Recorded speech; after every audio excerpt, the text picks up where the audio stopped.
The unique warfare originated from the Inner Asia that consists of the composite bow and its use on war chariots first and on horseback later has its unique and exceptional place in history. And undoubtedly, in this very flexible and mobile warfare, the shots were executed intuitively and unmoved. Whether you were on a war chariot, on a horseback, or you were moving on the battlefield according to the needs. Unlike the stationary use of the bow in some other cultures, like in the European warfare in England or France, where the archers just stand and shoot at the enemy during the enemy's approach to the opposing army.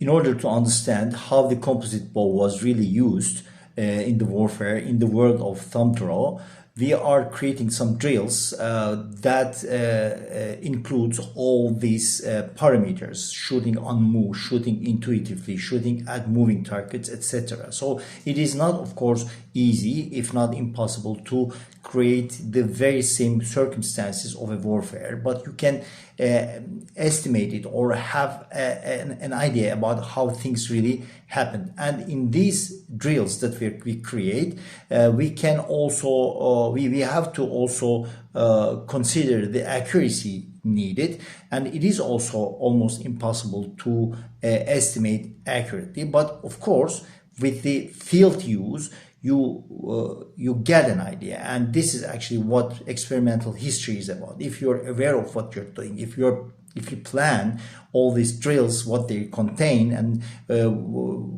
whether it may be associated to the skills that the ancient warrior might have had.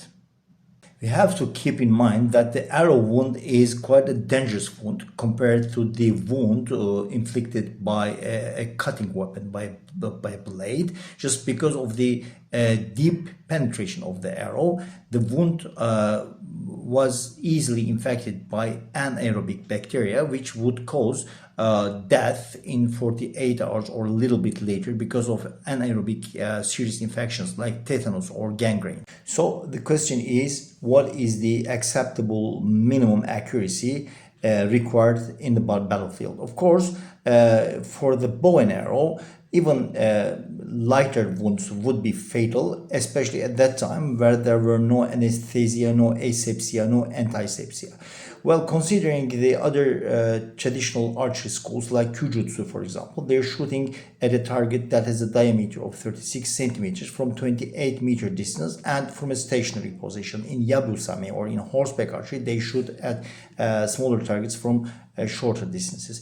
But considering the size of this target, which is not the only target used in Kyujutsu, but one of the most common ones, it is almost the same size of a man's torso where the vital organs are in. So comparing that with with the targets of some modern combat sports, like for example dynamic pistol shooting, you will see similar dimensions as for the target that you have to hit to get an instant death or a serious injury. But as I said before, it is not necessary for the bow and arrow because the infections would act in a few days, so the wounded person may even die after the injury, and of course he will be or would be deactivated by the wound. So with an arrow or with two arrows on his body, he was not able to fight for sure.